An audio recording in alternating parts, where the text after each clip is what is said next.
You hear me good? You hear me good?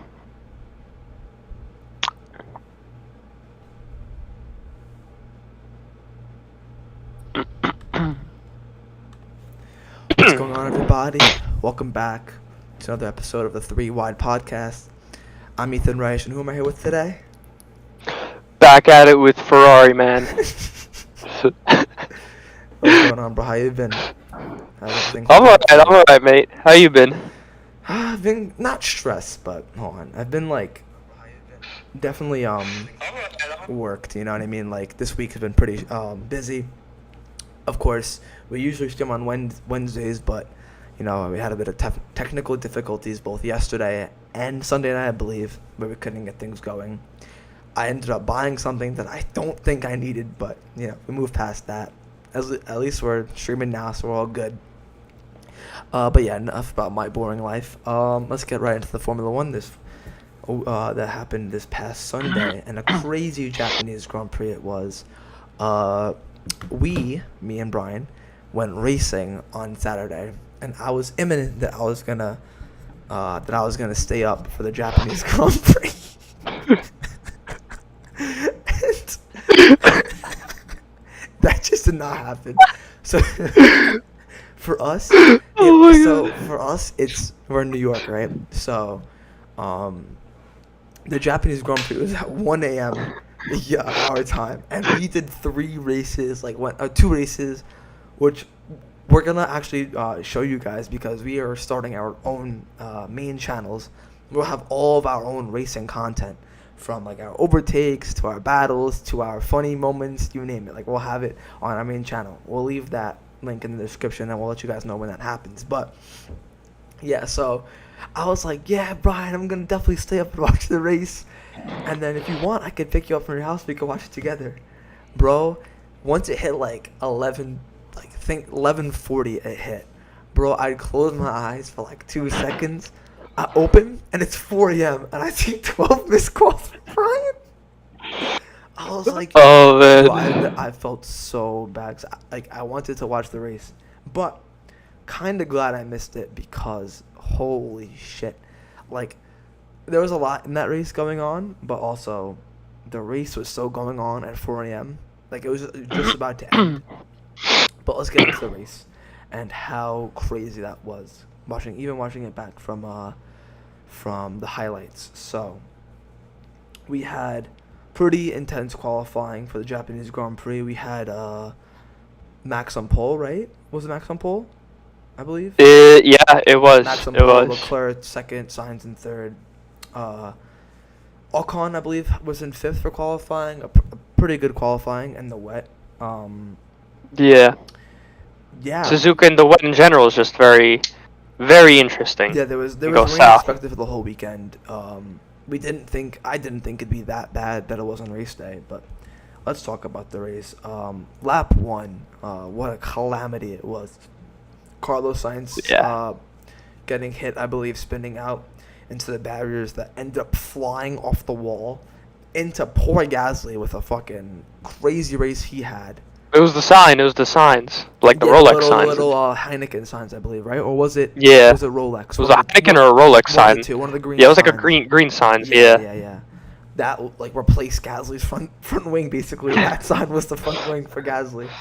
It added him an extra one. He needed one for the race, so it added him an extra one. That was a crazy start. You had Gasly involved in a bunch of drama on lap 1, and sooner rather than later, the conditions got too bad where the race was red flagged, and during that red flag period, you had Gasly speed under red flag conditions where the tractor was parked up, taking care of Sainz's Ferrari, where also the Albon's Williams would have been there, as close in proximity as well. Poor Gasly couldn't see, and he was furious over the radio was saying. If he was I think the quote was if he was 2 more meters to the left, he would have died. That's how Jules Bianchi died in 2014, by hitting tractors. It's a shame that F1 still hasn't learned their lesson, because the FIA haven't learned their lesson, because slippery, wet conditions, like the spray from the other cars, you could barely see a thing, and you're gonna put a huge tractor, like basically on the track with race cars. In my opinion, race cars and big, hulky vehicles should not be on the track at the same time, or anywhere near the track. Hey man, you got to give credit to the tractor. At least the tractor was putting in a fine lap. I'll tell you that much. It was putting in a fine lap. Yeah. Like, I think it even managed to give one of the drivers a run for their money, because like the Williams, I think it easily overtook the Williams. Not gonna lie, domination out of the tractor, bro. It overtook. Well, one of the Williams was out because of a problem. I think he crashed out. The other Williams finished in the points, but had the worst start to the weekend you could possibly have. Aquaplaning 2.0 for that matter. Let's talk about qualifying. Where Nicholas Latifi, like, he is the gift that keeps on giving. This guy will just never fail to impress us. Bro, I pretend he's driving, right? Turns to the right. He turns to the right side and completely misses the layout of it. Like, he goes like he's going to the wrong, like the MotoGP layout or something, or the supercar layout. And I'm thinking, okay, Latifi was raining. He'll probably be like, oh, sorry guys, that's my mistake, whatever. Like, take accountability for himself. Definitely not blame the car, was what I was thinking. Until I hear. Oh man. Bro literally says, yeah, something strange with the car. Someone didn't turn it. I was like, that was a throwback to like Monaco. What my initial thought was that he was given like that line to say, and that was the perfect time. When you wake up and you have like 5 words to say, those were his words to say until the end of the day, right? And he had to say it somewhere, and he picked to say it a mistake that was completely his fault. But nonetheless, hey, he finished in the points. So maybe keep making mistakes, making crazy mistakes in qualifying and practice, blame it on the car. You'll finish in the points. Seems to be working, right? I mean, at least this time around it's working. In Monaco, it didn't really work, but then again, the other guys, 16 races, it just didn't turn. I mean, guys, the car it just didn't turn. I didn't know that the car could just turn on itself. I always thought that you have to put in some kind of user input, but how strange. Bro, what a legend, honestly. We're gonna miss him in Formula One, not for the right reasons, but for the wrong ones. Like the comedian stuff, not for the driving. All the wrong reasons. Another guy. For all the wrong reasons. Another guy we're gonna miss in Formula One is Sebastian Vettel, and he had a brilliant drag where he's still aligned with Alonso. That the fucking the cinematographer, whatever the fuck word is, they didn't get it. They just they didn't record that part of the race for national television for whatever reason. I only saw it on Instagram clips. It was such a good race too, a great drag race up to the line. I believe Vettel pipped Alonso by like 0.002, something like that. It was like 2,000ths of a second. That's insane. Even who knows? But hey, maybe that Aston Martin has a little more pace than we give it credit for. I'm telling you, Lawrence still might have something running up his sleeve. I don't know, bro. The only thing he's got run up through his sleeves is this cash and the violations. And that's another big talking point we're going to talk about later on, because let's just get Japan out of the way and we're going to talk about this fucking huge ass thing. But anyway, you had Hamilton come in P5. Pretty consistent race from him, I thought. But unfortunately, I think, I'm going to say this now, I don't think it's going to be the first year in quite some time we don't see Lewis Hamilton on that first step in the podium. Really? I don't know, man. I don't know. I really hope. I really want it to happen. Will it? I don't know. At least give Charles Leclerc or George Russell a win. I mean, not easy. If only Red Bull would just DNF for the next races. I'm telling you, this is what they should do. They should because Max Verstappen, right, and Red Bull, and we're gonna talk about this later, but they don't get big penalties. I'm saying for the next 3 races, now that Max is confirmed champion, which we'll talk about now. For what's next, USA, put on a soft, a medium, a hard, and an intermediate, and see what the FIA say, and just set lap times on it, just for funsies. Why not? Give yourself a little challenge. But yeah, Max was officially crowned the 2022 world champion. Huge shock, right? He only had a 3,000 point advantage in second place. That's what it felt like, right? Oh man. How did he get the full points under a red flag race? Well, the race finished, right? There was a checkered flag being waved. The race didn't finish under red flags, or didn't finish under a safety car or whatever. The race finished fair and square, quote unquote. Even if he didn't win at this race, he would most likely win at next race. It was only a matter of time until he became champion, and champion he is. Very deserved championship. We're going to talk about the championship that might be in jeopardy in a little bit, but your thoughts on Max Verstappen's brilliant season? I mean, what was there to talk about? I was racing, I was faster, passed him, I won, That's basically the story of Max Verstappen in 2023. Most dominant season probably in a long time since the early 2010s, Vettel. 11, 12, and 13. Basically Vettel's time. You can make a case for the 2015, 16s, Mercedes dominant. But dominance. Well, yeah, dominance. I'm talking about Red Bull dominance. This is definitely one of Red Bull's best seasons. Last year was too, but this year, was definitely one of the. Was last year dominant? What was the reason why they were dominant, Bryan? Well, we'll talk about that later. Oh, that's going to be the main discussion. Yeah, we'll get into that one later. But honestly, I mean, look, when the car surprisingly has pretty decent reliability, it can finish races. You wouldn't want a burning Ferrari engine. Start possible in the first 3 races, right? He should have won Bahrain, DNF'd. I think he came first in Jeddah, just at the line. Well, we all know why he DNF'd Bahrain. That was karma. That's karma. That he deserved.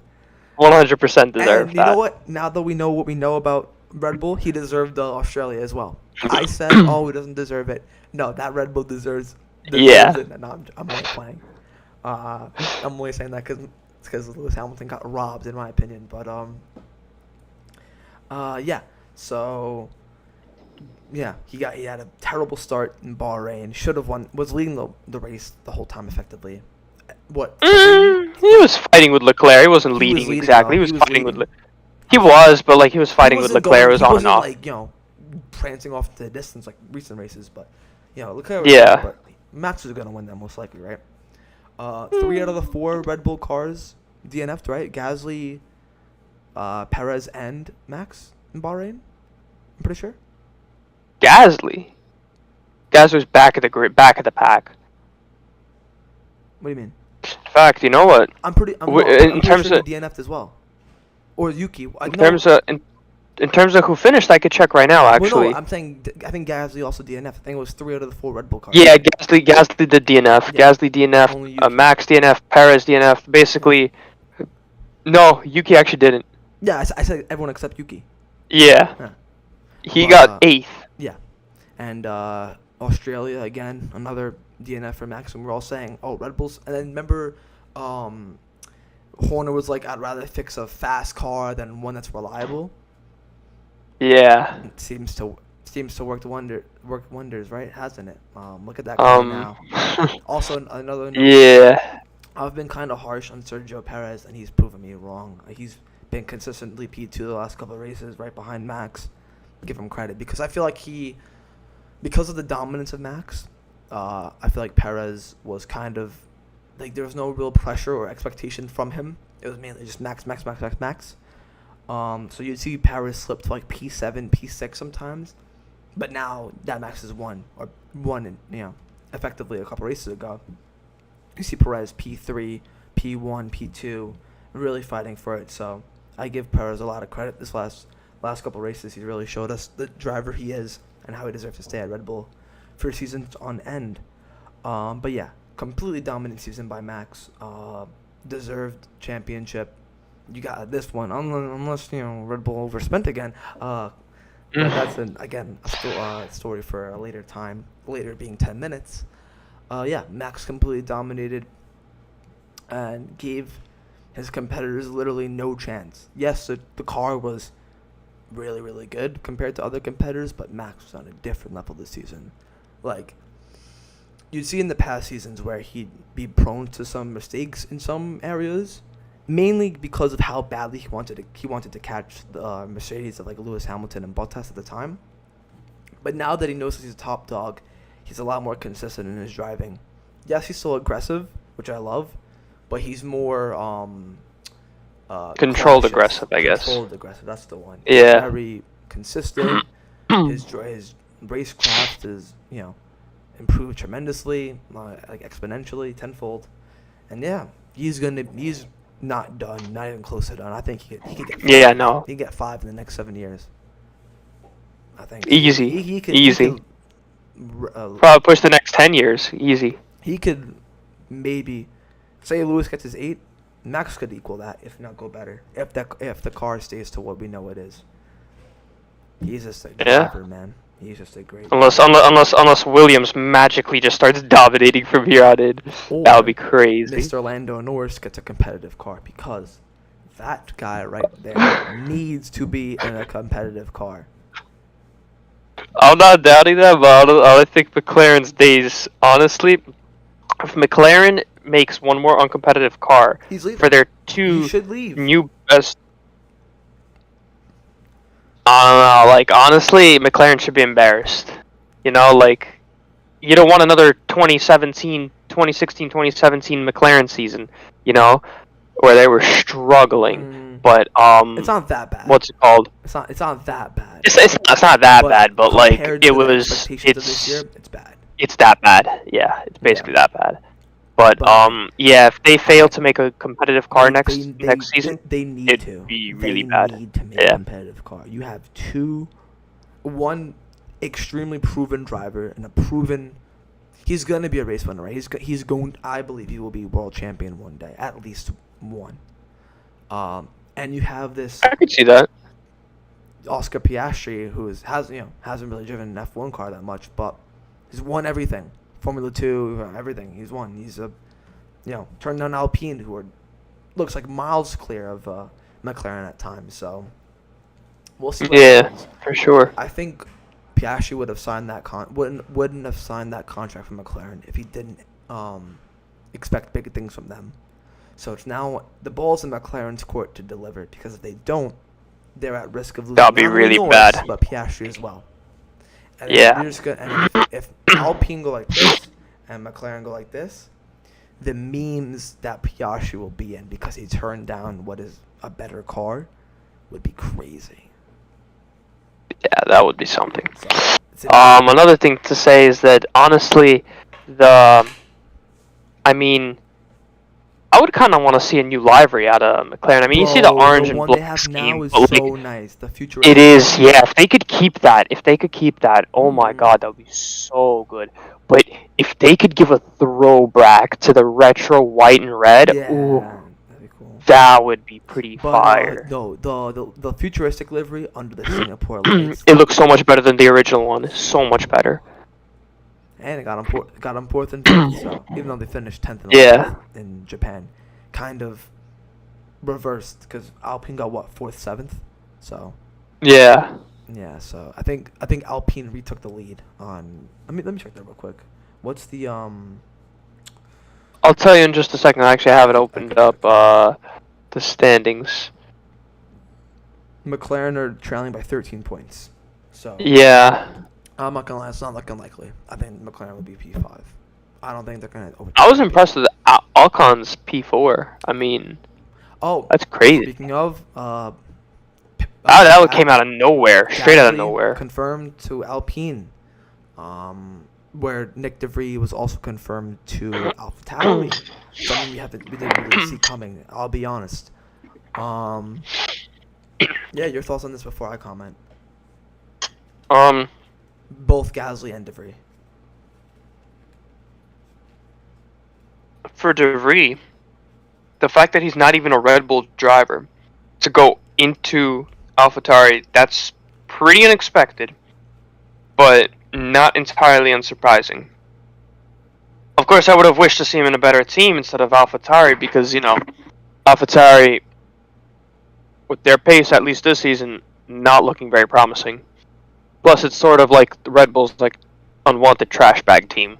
So, but Gasly to Alpine. I mean, they're trying to get the French squad together, French drivers, French team. Yeah, French engines. I mean, basically, it's just the country of France fighting at this point. It's like Napoleon. We might as well call it Napoleon. And the French Grand Prix. Yeah. That's gone. Right? Yeah. No, it's gone. Right? Oh, that's gone. That's gone. So, right? Yeah. Bro, not gonna lie. But that race is a snooze fest. Yeah. But yeah. Yeah, for sure. But what's it called? I have a question for you about De Vries. Do you think that, say, Lewis retires in 6 years, you think De Vries will be brought in to be that Sergio Perez to Max Russell? Verstappen, but De Vries to Russell? I think it's a possibility. But I think they might have Mercedes speak very highly of him. They might have other contenders in 5 years. Who knows? They might have other contenders. Like, De Vries isn't the youngest driver in the world. He's what, 27, 26? Yeah. He'll be 32. I mean, he'll be. Granted, he still has a seat in Formula 1 in 5 years. A lot could change like that.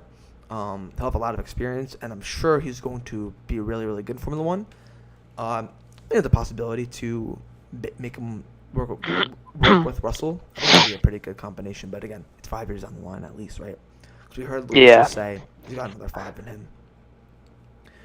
For me, Gasly to Alpine's going to be an interesting one. A driver who on his day is world class, in my opinion. We saw that 2 years ago in Monza, in other races, finishing top 5, top 6 consistently. But then this year, like sometimes like irrelevant in terms of like race pace, like not there. AlphaTauri is the quickest car in the world, but by a long shot. By a long shot. It's not quick at all. They definitely had a big downgrade from years prior when they were really good. Well, not really good, but when they were quicker. But yeah, Ocon came out saying he really wanted Mick as his teammate, and that didn't work out. And I've been hearing that Ocon and Gasly aren't the closest of teammates, not the closest of relationships. Hopefully they could work things out and really build that French connection, no pun intended, Yeah. I'm sure the whole country of France would be ecstatic if the two French drivers get along. I think Alpine's only going to go up, right, in pace and quality. So it'd be really nice to see two French drivers competing on a very, very fast French car under French ownership, Yeah, no, for sure. But I guess now what's really left is Bottas. Did he really renew his contract for Alfa Romeo? I think it was or at a multi-year. Yeah, I think it was. But I'm not sure. I think it was a 2-year deal. I'm pretty sure. I don't think he would sign a 1-year deal. Cause yeah, it was only Joe who was up, but we all knew Joe would get re-signed. Nah, Bottas is good.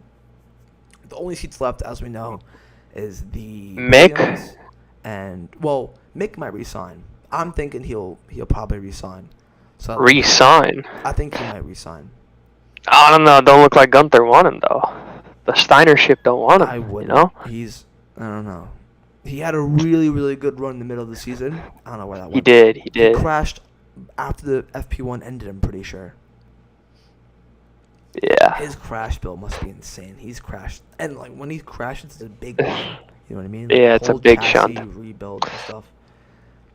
You don't think he'll resign? Where would he go? Williams? I don't think they could physically afford to re-sign him if he keeps crashing his cars. And it's kind of obvious. I mean, the crash bill from 2021 and 22 is going to be pretty expensive, even for Gene Haas to pay over.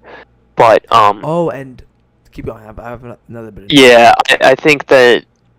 I think it might go to Williams, but that's the only seat left. Right. But I just don't see him signing on to any other team. He cut ties with Ferrari, so. exactly. So is no longer there. So, which is also a shame because Yeah. I mean, we'll see. Um, I think Haas might go for Hulkenberg, in my opinion. Someone experienced in Formula One, could get results. He's still without a podium. Somehow, even though he had really good years at Renault, and if Haas upgraded yeah. well, he could be a really good driver to challenge with Or Mick. Giovinazzi. They could bring Giovinazzi I back. think they go because Because Hulkenberg. he's in Formula E. Because he's in Formula E, I don't though. think they go with Gio. Hulkenberg's reserve, though, but he's in Imagine Formula E. But I Hulkenberg don't and know. Magnussen on the same team. The world would go crazy. That's when I would know we're in a simulation, 100%. But I was watching some Formula One news, and Andretti is trying really hard to make it into the Formula One back again. Really? Andretti's looking like they're going to be a team in a couple years. Mario I himself don't know. said, Didn't we hear that like a year ago no, or but something? Mario himself was interviewed by Sky Sports F1, and he said we are currently trying to get our name back in Formula One as a team. So, I mean, my thinking is if that team comes in, will there be a and then probably Audi's gonna be their engine supplier. And my they might thing get Audi is, to be their engine supplier. would Haas then want to be powered by Audi? Because two American teams. Maybe Haas wouldn't want to be controlled by Ferrari anymore. Maybe. Could. But anyway, let's get into the real juicy stuff in Formula One. Obviously. Oh wait, what about the Williams replacement? Replacement? So Was Latifi? I think they should just be signed with Latifi. Honestly, he'd probably cost this empty Gatorade bottle. If I'm being honest. With all jokes aside, because there's not really. I mean, really what they cool could do. Porsche. Who? Porsche in Formula 2. He's second, I believe, and he's like 17 years old. That'd be really cool to see. What? Yeah. Or 17? I'm pretty sure. Shit. Let me check. I think he's very young. Theo Porsche. F2 driver. He's second. You know who they should drop? You know who they should put in? Put in Robert Schwartzman in. Oh, 19. I'm sorry, he's 19. Still, that's He just hella young. 2003, baby. God damn. Who'd you say? Schwartzman? Hella young. Schwartzman. He'd be a good one too. For Haas, maybe. For Haas. And then Hulkenberg to Williams. That could work. Hulkenberg But then, and Albon would be a nice little duo. Yeah, but then what about Mick? Because I'm sure he's not ready to leave Formula One. No. But that's not what the crash bill shows, you know? It's not what recent results show either. But yeah. Anyway, we've all heard, or if we're all fans of Formula One, we've heard about the breach in salary cap or spending cap in Formula One for the 2021 season. Every team. Nonsense. It was just 6 or 7 million, you know. So we had Mercedes, Ferrari, McLaren, Alpine, AlphaTauri, Alfa Romeo, Williams, and who am I missing? And Haas, all in compliance. Mm-hmm. You had Aston Martin and Red Bull not in compliance, but Aston Martin were only not in compliance due to structural reasons. They didn't spend they didn't overspend the cap of what $125 million or 112 million pounds. Red Bull both procedurally didn't comply and overspent by approximately in the range of I think 3 to 7%, which is around $6 million. There could be 6 to 7. There could be many penalties. There's a range of many penalties from minor fine to an exclusion of a championship, and this is about last season. Your thoughts on this? We'll make this a little not debate, but just jump in whenever. I want to start with you. What are your thoughts on this Red Bull breach? So, obviously, I mean, I'm honestly shocked that we even found out about. And I'm wondering who the leaker is, but it's not. I guess we won't really. It's not the leaker. It's just common news. It wasn't leaked? No. Yeah, but then how did we find out about it? You know, because that's still sort of up in the air. We find out who's in compliance, and when someone's not in compliance, you're gonna find out. But randomly, it's already almost at the end of the year. Like the fact that we just found out about it now. You know what I'm saying? That I find a bit strange. But other than that, all jokes aside, yeah, no, I'm gonna get water real quick. I mean, yeah, I mean it's pretty obvious how they just, I don't know, it's just like I feel like something like that was definitely like foreseen because their pace was just really strong, and honestly, I was just really surprised that this didn't come about sooner. But I mean, still 6 or 7 million, that is still a lot, and I mean, they're definitely gonna get punished. That's for sure. What the punishment's gonna be, we have yet to find out. Yeah, that's what's. But if I did have to make a prediction on it, I want to say they're gonna start off with either less points in the 2023 season, or less budget in the 2023 season. Meaning it's gonna be a lot harder for them to break their stuff, break any rules, I guess. But you don't want to make it something too low of a punishment, so that way, right? We were talking about that way every other team will. We were talking a lot about this off camera yesterday, right? And the thing is, if you barely punish them, right? This cost cap thing is very new in Formula One, right? Let's say you fine them $1 million. What precedent does that set for other teams? They're gonna, let's say Williams, for example, overspend by $500K. They're gonna look and say, "Oh, Red Bull overspent by what, $7 million? Why are we getting fined by this?" And FIA will go, "Oh, okay, you only get fined $500K, something like that." So I don't think fining them is the right thing, in my opinion. No, I'm not Red Bull hating, but when you overspend by millions compared to the rest of your competitors who are in compliance, something has to change. And I think it would be extremely unfair to Max if his championship was excluded. Because this isn't a driver thing. Even if Verstappen knew about it, he has no control over the controls and, the structure at Red Bull. It's a C-suite thing. It's a CEO, it's a team principal, COO, CFO of Red Bull Racing that are all involved in this from head to toe, right? The driver had no control over this. And the Red Bull team didn't win the constructors, so I think it'd be really unfair to take away Max's championship and just give Lewis a championship like that. That would cause more drama than how Max got his championship in the first place, right? Yeah, for sure. Is it the right thing to do to take away his championship? It could be, but even if it is, I don't think that's what should be done. I agree with you where I say, I brought this up yesterday as well, where I think they should start on a points deduction for next season. Say 30 points deducted for Red Bull, 15 and 15 for Sergio and Max. Because it's not only Max who got this, it's the Red Bull team that overspent by $7 million. I'm assuming, I'm sure they wouldn't spend $7 million on one car and not on the other. You know what I mean? Both cars are probably affected by this. So, or again, lower their cap by maybe $30 million. Something to, because overspending in Formula One shouldn't be a thing at any level. Maybe $500K is different than $7 million, right? But $7 million is a lot of fucking money. The upgrades you could bring with that. That is most likely the edge they had over Mercedes. That $7 million in overspending probably is what helped them out a lot more compared to Mercedes staying at the budget cap. You can't, in my opinion, you can't really punish them this season because it's over, right? Don't take away points this season. It's over. Max already won the championship. If you're going to take away points, he's just going to win it anyway. If you want to take away points that mean he won't win it, so 100 points, okay, but that's unfair.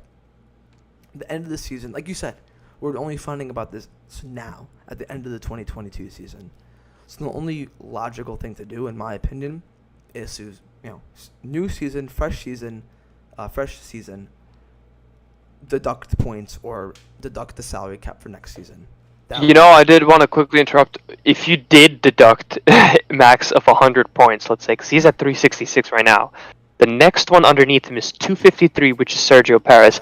Even if you deduct from him 100 points, he would still be leading the championship. He would still be leading the championship by even the 13 points. That's still a lot. Deduct Perez as well, because it's both Red Bull cars. But still, I think that would really hurt Max a lot if you deduct 100 points, because I think if you deduct 100 points from that, doesn't the constructors also suffer? Yeah, it's just yeah. Because then the 100 points from the constructors, and that's a big deal. Even though they're like 600 and something, and the next one underneath them is probably Mercedes or Ferrari at like 400 something. So that, or they would still be beating them in both. So I don't even think that would even help them. Start new, fresh season. Give them minus 100 in the next one. We'll do minus 250. Give Lewis a championship. Don't take a championship away from Max that he had no idea was, potentially invalid, right? But yeah. As we're like filming this, Max hears about this and he's like, you know what, fuck it, I'm switching to Mercedes next season. That would be funny as hell. Nah, they would probably take him, but who would they replace? That would be a tough choice. George, 100%. It's not. I mean, yeah, but he's Mr. Consistency. But it's Lewis Hamilton, 7-time world champion. I know. That would be really rough. Can you imagine dropping George? I mean, logically, they would have to drop George, but like, go to Red Bull. Oh well, yeah, but then that would be a quick turn of events right there. That would be a silly season right there. I don't know when we're gonna hear about the consequence given to Red Bull. But let me give that a little look, because I'm actually very intrigued. Red Bull breach. Let's see. It's just like, it's just ponderance of what could happen next. Who knows? I mean, it says less than 5%. They spent by, but that could mean 6 million. That could mean 3 million. You know what I mean? If it's like 25K, okay. But I think because they're not, the FIA isn't giving us the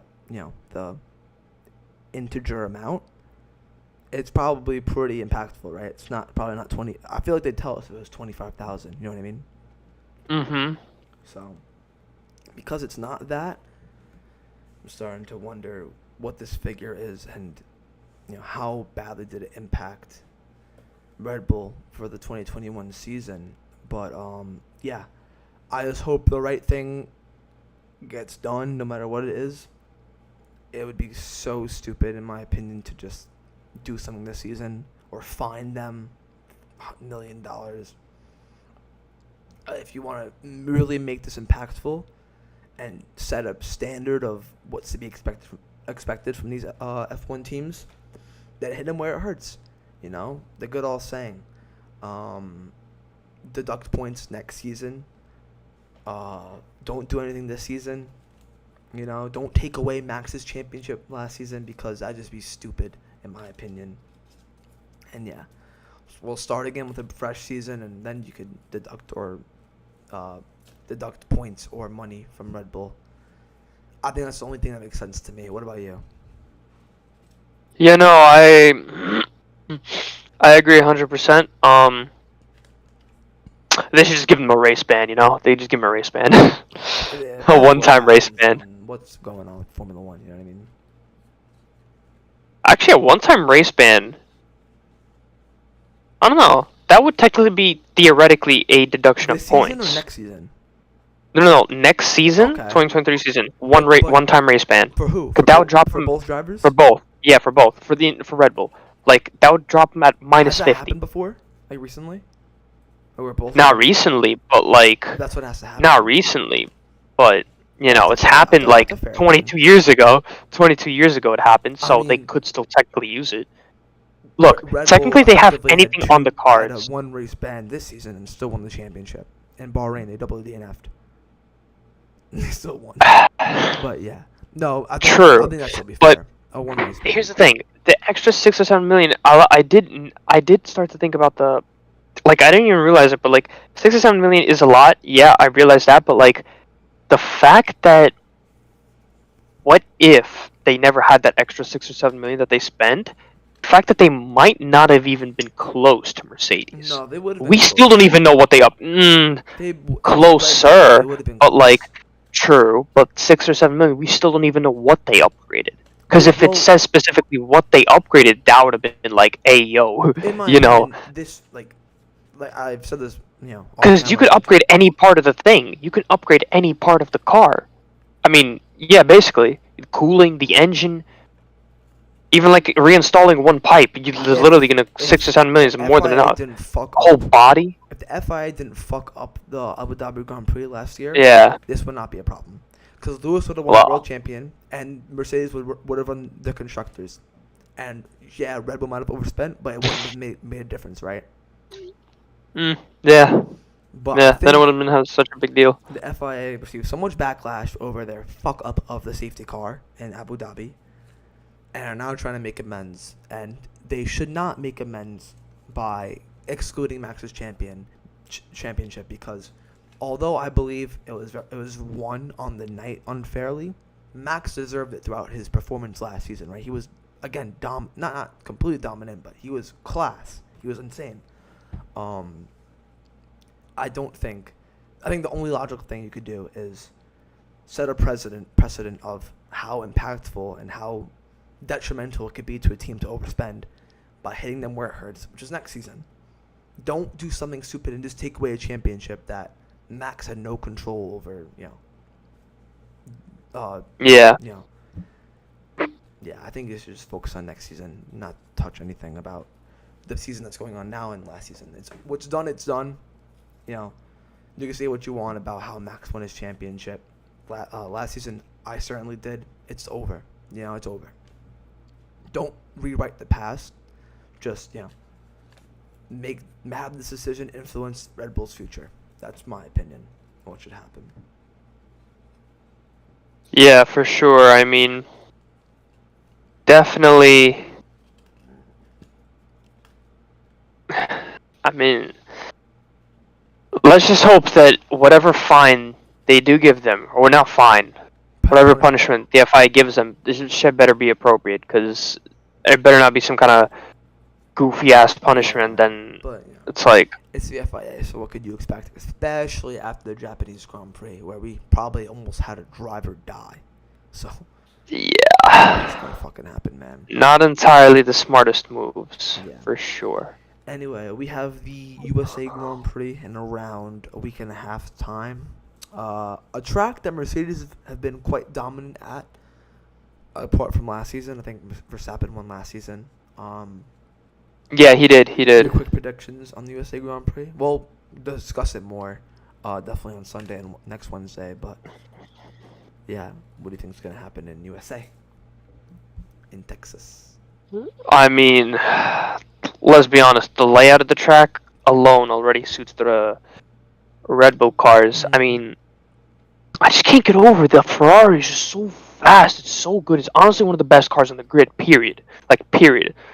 Even in straight line speed and handling, like is period one of the best cars. But like, Lando Norris. It's a shame. It's a shame that they don't have the strategist. If they had, I swear, if they had the Ferrari car and you give them the Mercedes strategy department and you put them together and you take the Mercedes, Mercedes mechanics, Red Bull would be losing. You know what makes up a lot of Mercedes strategy department? Lewis. How he fights his strategy. Like, no, I'm staying out on those tires. True. Look where that's helping. And I guess the bitching about the tires also helps a bit, because that's that. Yeah, but I'm saying Charles needs that thick bone in his body to, combat the dumbness. I'm gonna make the same predictions like I always do, because it's just me. But we'll go with. I can't even. I really want to say like Charles Leclerc P1, Max P2. I'll go wild this time. I'll go we'll go Lewis P3. I'm gonna go Checo P1. Checo? I'm gonna go Checo P1. The street circuit master. Master. Max P2. And I'm gonna go Esteban Ocon in third. Third. He's been quick for Alpine. I think he's so underrated. So underrated. Underrated, but I could name you at least 3 more drivers to go for third, my guy. Come on. You can't.